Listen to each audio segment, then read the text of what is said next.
Hadapi orang tua yang masih awam agama. Padahal hampir segala cara saya lakukan termasuk berdoa, berikhtiar.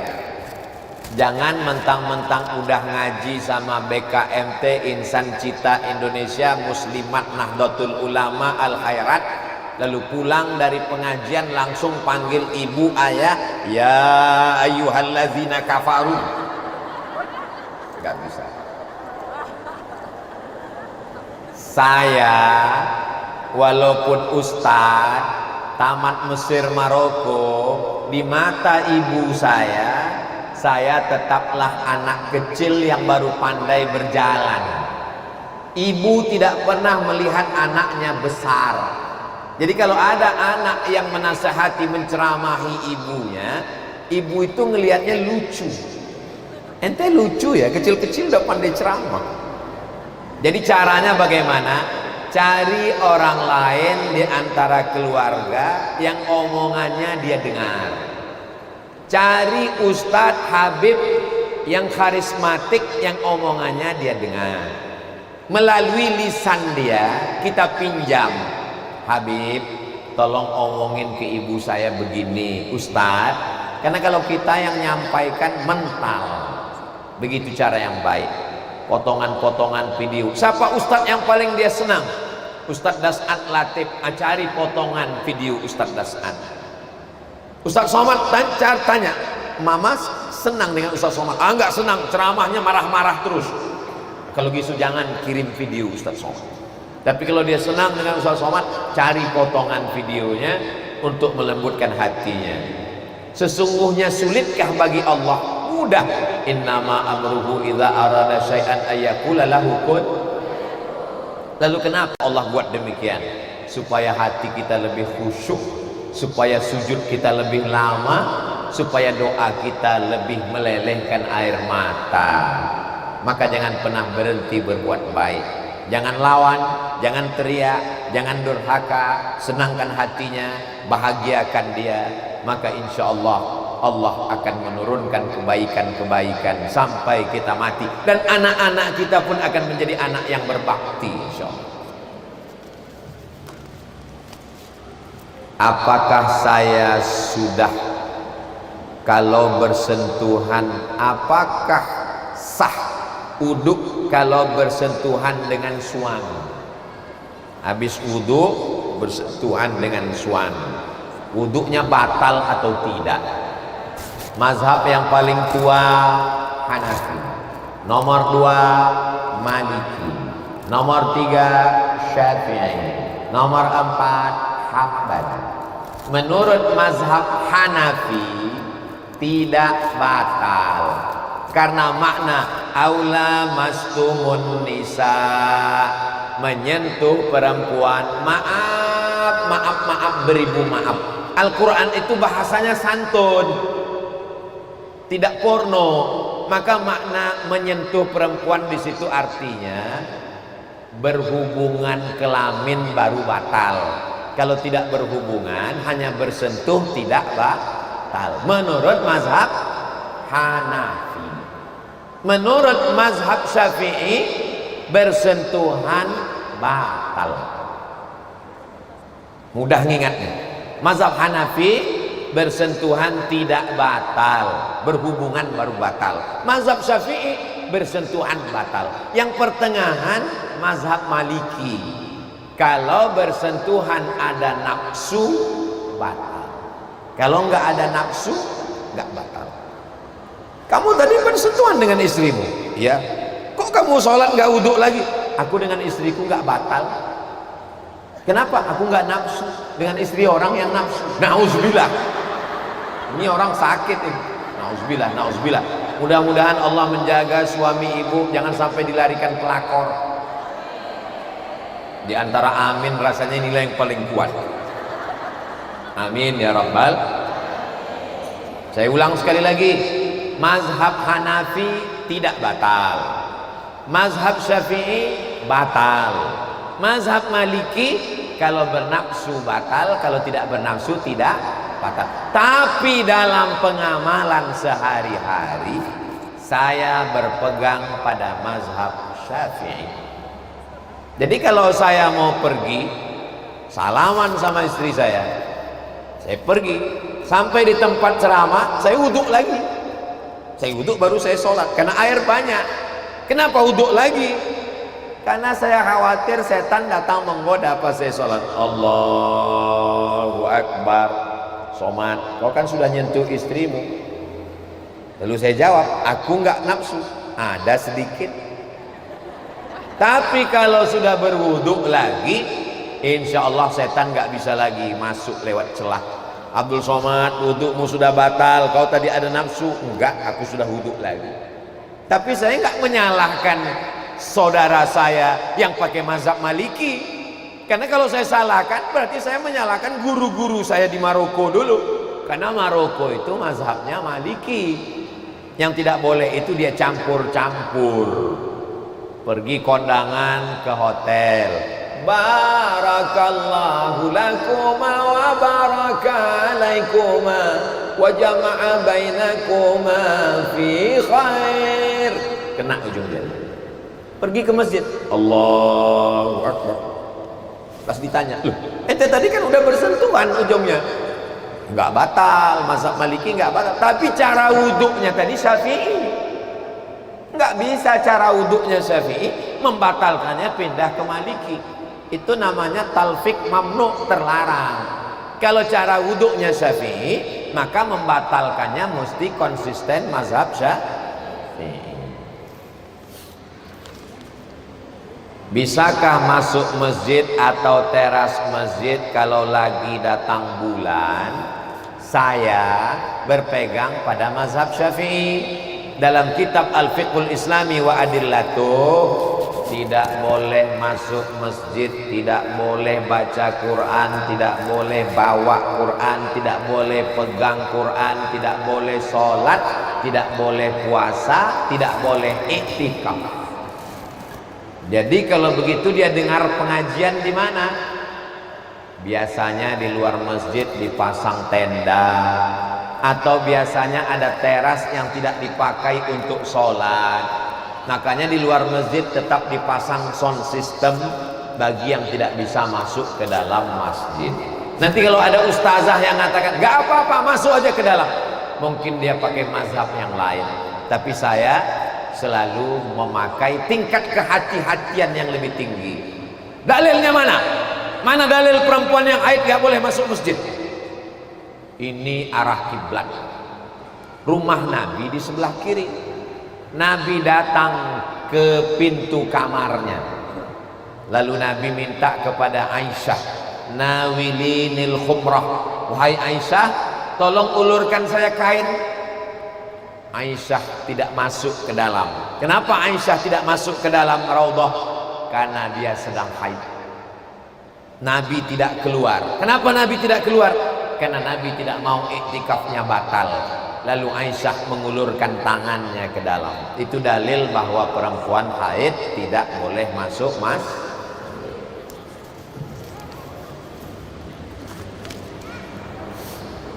Sebagaimana dalam kenyataan yang terlihat begitu banyak terdengar pernikahan siri.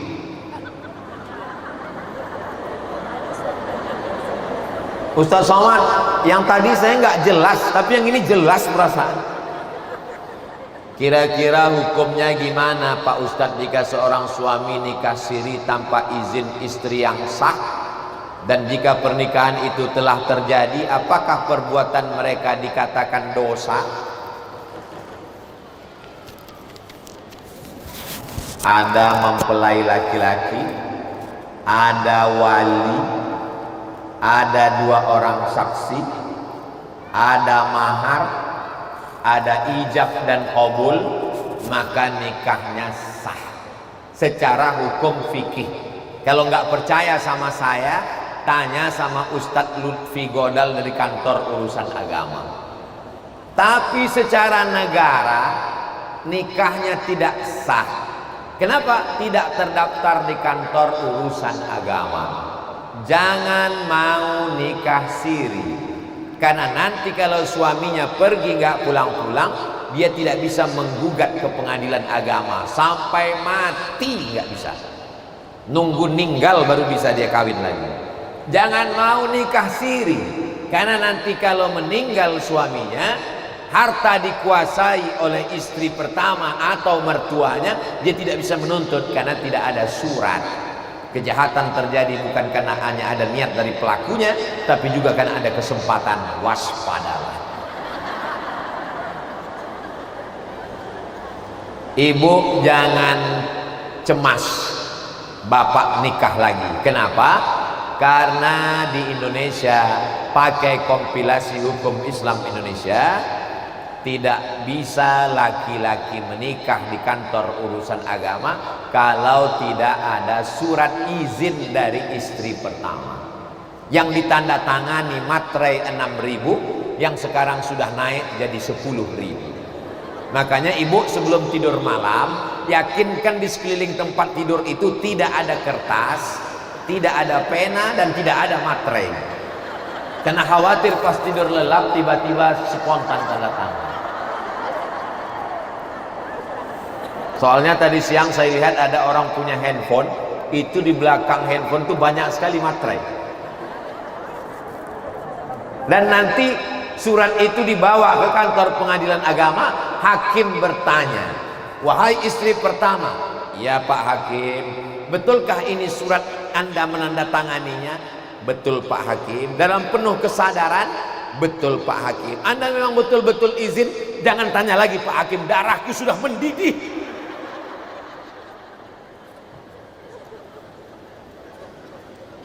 Poligami dalam Islam adalah emergency door, pintu darurat.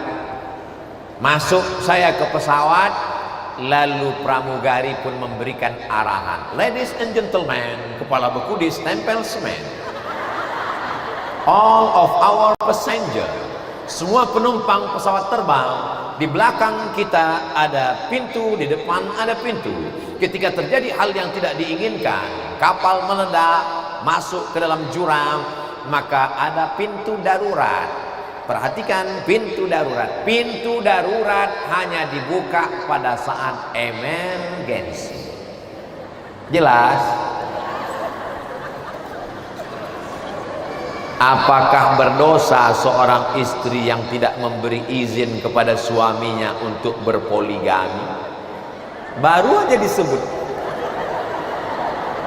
Padahal suaminya punya penghasilan yang mapan dan istri lebih memilih untuk berpisah. Ibu saya punya ibu saya namanya Hajjah Rohana. Dia punya ibu namanya Siti Aminah. Siti Aminah itu punya ibu namanya Hajjah Siti Maryam. Hajjah Siti Maryam itu yang menyiapkan semua pakaian-pakaian Syekh Abdurrahman ketika Syekh Abdurrahman menikah dengan istrinya yang terakhir, perempuan yang luar biasa. Tapi saya ceritakan itu di tengah keluarga saya, tidak ada satupun yang mengaguminya. Ketika dikatakan inilah jalan yang paling cepat menuju surga, banyak jalan yang lain.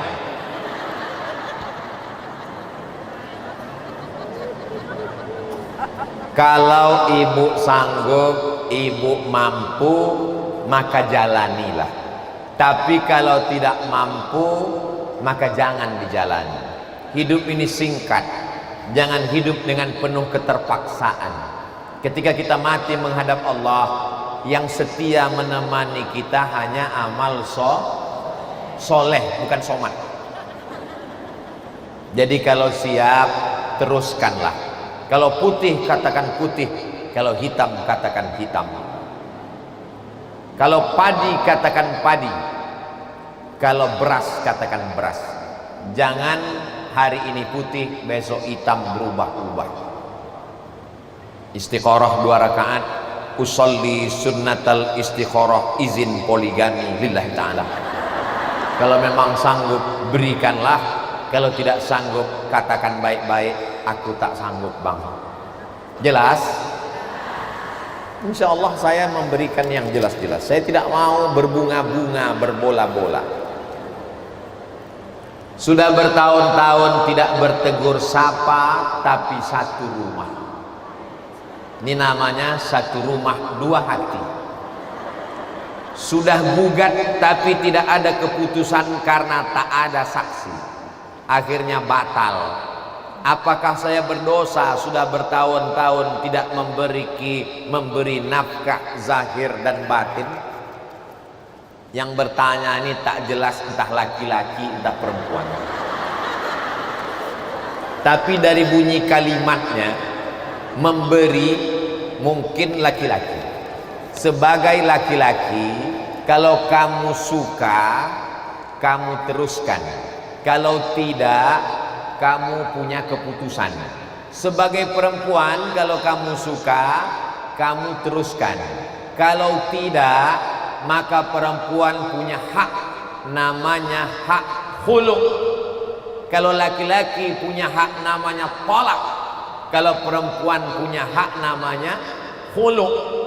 Punya suami pecandu narkoba, pezina, pemabuk, selingkuh, pulangnya nggak jelas, baunya setengah setan. Lalu kemudian ibu takut karena dia berkata, surga di bawah telapak kaki papa mah. Pembodohan luar biasa. Tapi katanya perempuan yang minta cerai bergoncang tiang aras kalau suaminya soleh, hanya karena tidak bisa memberikan istana, lalu ibu menggugat, itu yang tiang aras bergoncang karena Allah marah. Adapun suami yang begini, kalau ibu gugat, jangankan tiang aras, tiang listrik pun nggak bergoncang. Tapi dalam Islam ini alternatif terakhir, bukan stasiun yang pertama. Prosesnya panjang. Fa in khiftum shiqaqa bainihima fab'atsu hakaman min ahlihi wa hakaman min ahliha. Mediasi. Sebelum mediasi, maka kata Allah Subhanahu wa taala, orang-orang yang kamu khawatirkan nusyuz, fa'izuhunna, nasihat. Nasihat enggak mempan. Farriquhum fil madaji, pisah tempat tidur, enggak mempan. Wadribuhun, tidak mempan. Baru mediasi, tak juga mempan. Bunga bukan setangkai, kumbang bukan seekor, patah tumbuh hilang berganti, hilang satu tumbuh seribu. Tapi prosesnya panjang, bukan dikit-dikit mengamuk marah tak tentu arah. Jangan marah, cepat marah, nanti kamu lekas tua. Bagaimana jika suami mengambil uang simpanan istri? Tapi suami punya alasan karena istrinya boros, dan uang tersebut digunakan untuk membeli aset untuk keluarga mereka sendiri.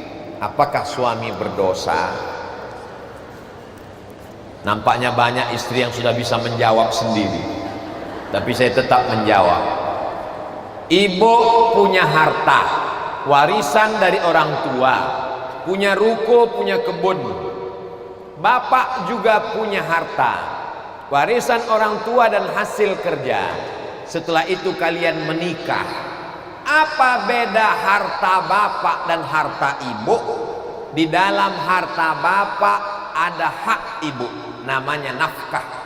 Di dalam harta ibu tidak ada hak bapak. Jelas? Ibu punya ruko, ibu punya kebun, ibu punya emas. Sebelum menikah milik ibu. Bapak tidak punya hak apapun terhadap harta itu. Tapi karena bapak ini orangnya kasihan, dia takut ibu shopping terus, akhirnya dia ajak atur, ini kita investasikan ya ma, tapi ibu mesti hati-hati juga, takutnya dia pakai untuk persiapan yang lain. Tapi saya mesti jelaskan bahwa ini punya ibu, ini punya bapak.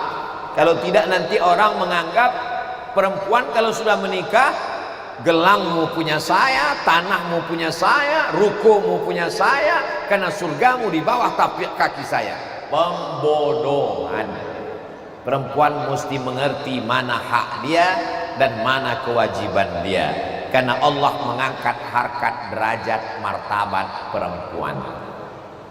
Wa amruhum syura bainahum. Kalau mau investasi, mau beli barang, uang ini dibelikan supaya ibu tidak boros, mesti diputuskan secara musyawarah, dan surat menyuratnya jelas. Ini punya ibu, punya bapak, atau mau dibuat atas nama anak, supaya tidak terjadi silang sengketa di masa akan datang. Jelas? Apakah seorang istri menyuruh suami sholat dan suami tidak melaksanakannya, suami itu mu'allaf, apakah kita sebagai istri berdosa, Pak Ustadz? Ibu punya wali 6. Wali ibu ada 6. Wali kami 9, Pak Ustadz. Itu wali songo. Yang pertama ayah, yang kedua kakek, itu namanya wali mujbir. Yang ketiga abang laki-laki. Yang keempat adik laki-laki. Yang kelima saudara ayah laki-laki yang besar, kakak ayah laki-laki. Yang keenam adik ayah laki-laki. Jadi kalau suami macam-macam, selingkuh, main judi online, tidak sholat, yang memanggil suami ibu itu adalah wali. 6 wali nih. Kalau bisa ada 1 tentara, polisi ya pakai pistol. Sini. Jadi mereka tidak menyepelekan ibu. Mereka tidak sedang intervensi keluarga. Begitu aslinya. Adik-adik yang belum menikah, jangan kalian, nanti kalian direcehkan, diremehkan, KDRT, bergeser tulang leher kalian ke belakang. Jadi wali itu yang panggil, setan, sini sebentar.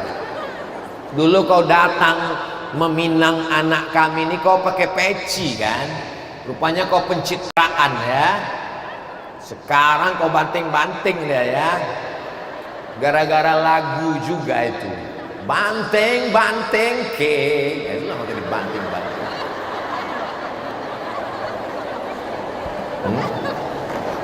Nah, jelas. Jadi yang ngasih tahu itu adalah wali. Nah, bagaimana kalau seorang istri mengajak suaminya sholat? Boleh. Hadisnya jelas. Hadisnya seorang suami mengambil air, memercikkan ke wajah istrinya. Tahajud sayang. Itu kalau nikahnya baru 2 bulan. Kalau udah 20 tahun, tahajud.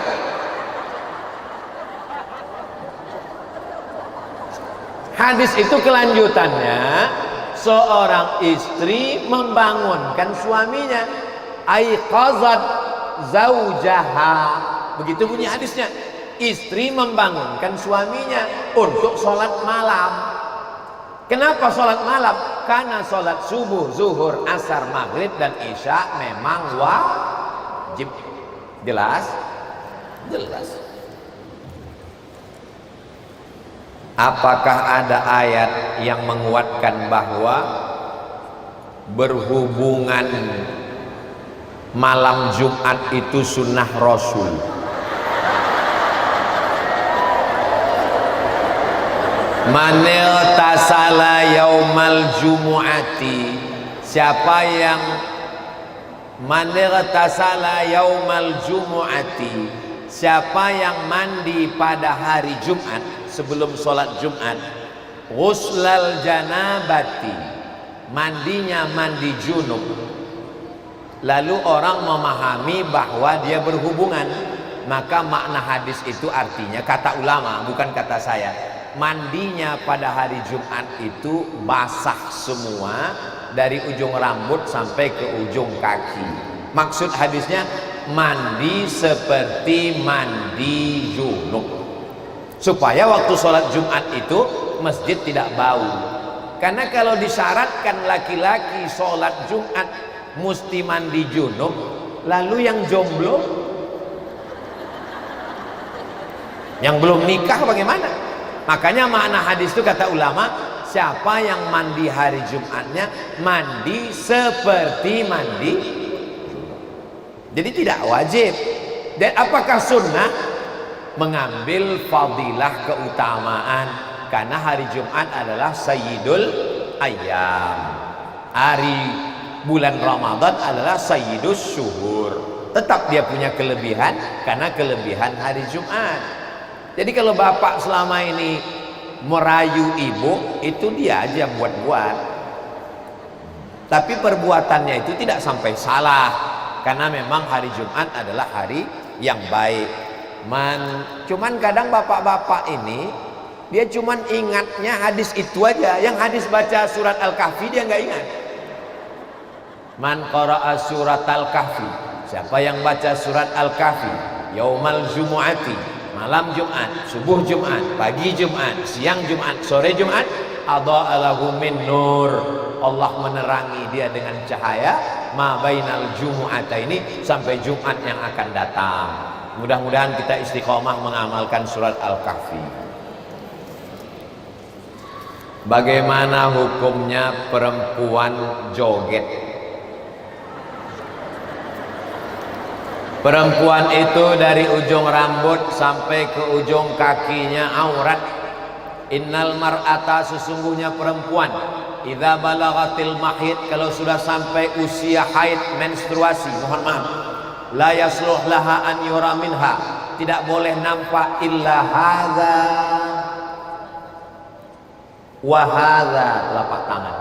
Dalam mazhab Syafi'i yang dimaksud telapak tangan zahiruha wa batinuha, ini boleh, ini boleh, ini boleh, 1, 2, 3, yang lain tutup. Suaranya bagaimana? La takhda'na bil qaul, jangan bersuara mendesak-desak, lemah gemulai. Kenapa tidak boleh perempuan bersuara lemah gemulai? Yatma'alladzi fi qalbihi marad, ada laki-laki yang kalau dia mendengar suara itu dia langsung error. Makanya kalau datang telepon salah sambung, ibu jawab jangan lemah gemulai. Assalamualaikum. Waalaikumsalam. Ini di mana? Palu. Jangan lemah lembut. Assalamualaikum. Waalaikumsalam. Itulah yang menyebabkan perbuatan maksiat. Kalau suaranya saja mesti hati-hati, apalagi gerakan tubuhnya. Maka jangan ajarkan dia joget-joget. Kalau di depan orang banyak laki-laki yang tidak mahram. Tapi kalau dia berjoget sesama perempuan, menutup aurat, kami Pak Ustaz sama perempuan memang betul, tapi live TikTok sama saja dilihat orang lain. Sibukkan anak kita dengan tahfiz Quran, sibukkan dengan membaca Al-Quran, berzikir. Jangan disibukkan dengan perbuatan maksiat dan dosa. Bagaimana hukumnya seorang perempuan bekerja, berkarir membantu suami, mengakibatkan perhatian kepada anak tidak maksimal? Aslinya perempuan itu waqarna fi buyutikunna, di rumah. Laki-laki yang pergi mencari nafkah, perempuan di rumah. Tapi perempuan boleh bekerja dengan syarat dan ketentuan berlaku 5. Yang pertama, izin suami. Dan suami yang memberikan izin itu memang tulus, bukan di bawah ancaman. Bang, setuju ya? Kalau nggak setuju awas.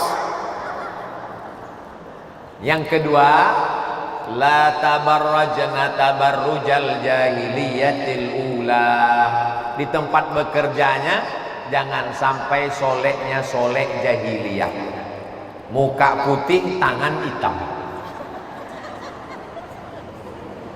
Nggak paham sendiri. Yang ketiga, la tusafiranna imra'atun illa ma'azi mahramin, jangan pergi keluar rumah musafir tanpa mahram. Keluar kota, alasannya ini udah macam abang saya, ini udah macam keluarga saya. Berawal dari macam, berakhir dengan macam-macam. Yang keempat, la yakhluwanna rajulun ma'amra'atin illa ma'adhi mahramin. Jangan berdua-duaan dengan tidak mahram. Berawal dari berduaan, berlanjut dengan curhat, berlanjut dengan nyaman, akhirnya terjadilah apa yang terjadi karena setan belum pensiun. Yang kelima, jangan sampai meninggalkan kewajiban. Izin suami, tidak soleh jahiliyah, tidak pergi musafir tanpa mahram, tidak berduaan, dan kewajibannya tidak tinggal. Quality time. Kalau memang ibu bekerja pulangnya jam 4 sore, sampai rumah jam 5 mandi bersih, 6, 7, 8, 9, 10, 5 jam tetap dengan anak. Jangan sudah dari pagi sampai sore kerja, sampai di rumah anak datang nunjukkan PR. Ini PR adik mah, ibu tetap juga main. Ini PR adik mah, anaknya dipoto. Ini anak resek banget. Handphonenya matikan. Karena dari pagi dia tidak dapat kasih sayang, maka 6, 7, 8, 9, 10 berikan dia kasih sayang yang sempurna. Bagaimana hukumnya seorang perempuan bekerja? Dalilnya mana perempuan boleh bekerja? Asma binti Abi Bakar membawa makanan onta di atas kepalanya. Nabi melihat, Nabi menolong dan mengantarkannya pulang tanpa melarang.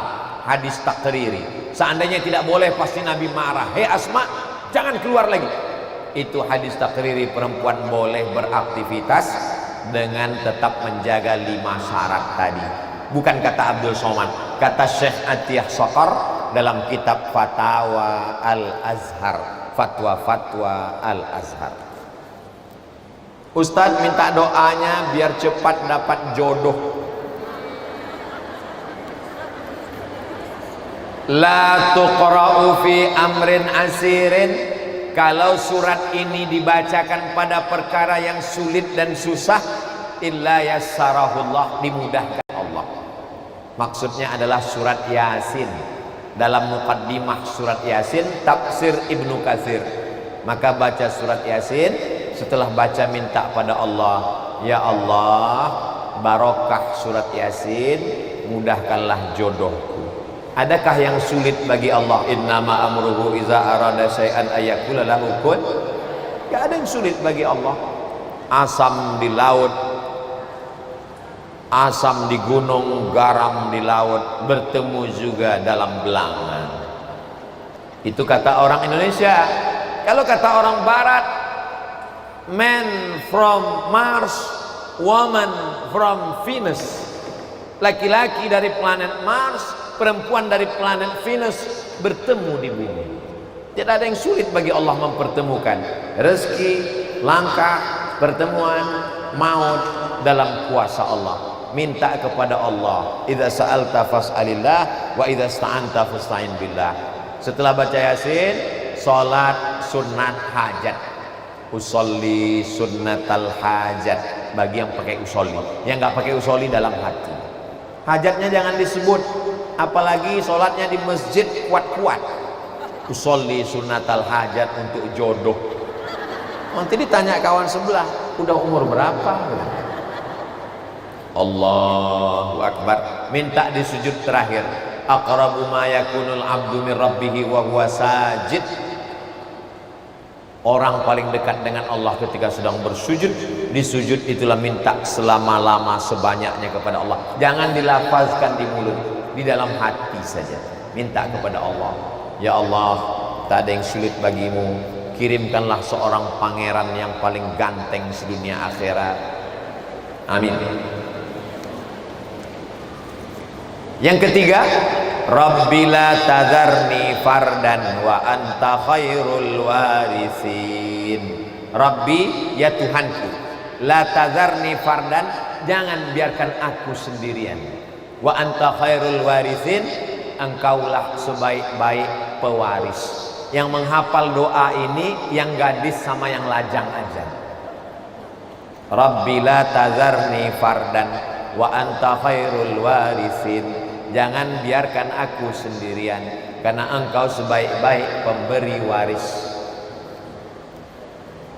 Ustadz, awal bulan depan saya mau ujian tutup. Maksudnya ujian sidang terbuka dan tertutup. Mohon doanya. Nanti di akhir majelis kita sama berdoa, mudah-mudahan segala urusan kita dimudahkan Allah. Ada hadis tentang perempuan, tidak akan bahagia suatu kaum jika urusannya diserahkan kepada perempuan. Sedangkan fenomena saat ini banyak perempuan jadi pemimpin. Tolong Ustadz luruskan. Ini nanti banyak terjadi di 2024 ketika pemilihan pilkada dan caleg. Saya sebutkan hadisnya. Lan yufliha qaumun walau amrohum imro'ah. Tidak akan beruntung suatu kaum kalau menyerahkan urusannya kepada perempuan. Yang dimaksud dengan kaum situ adalah orang Persia. Yang dimaksud perempuan di situ adalah buran. Ada raja Persia namanya Kisra. Siapa namanya? Kisra. Kisra punya anak perempuan namanya Buran. Ketika Kisra mati, Buran masih kecil, tidak punya kepakaran keahlian bidang politik.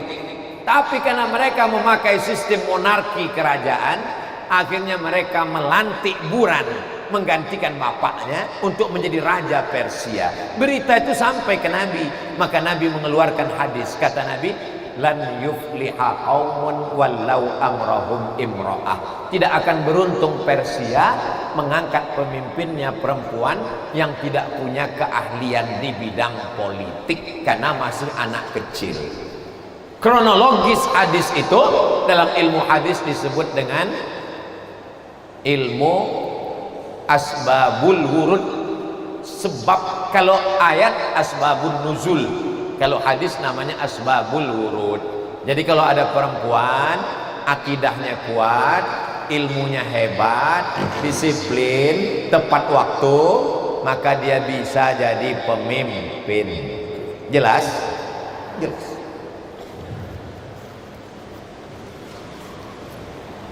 Habis.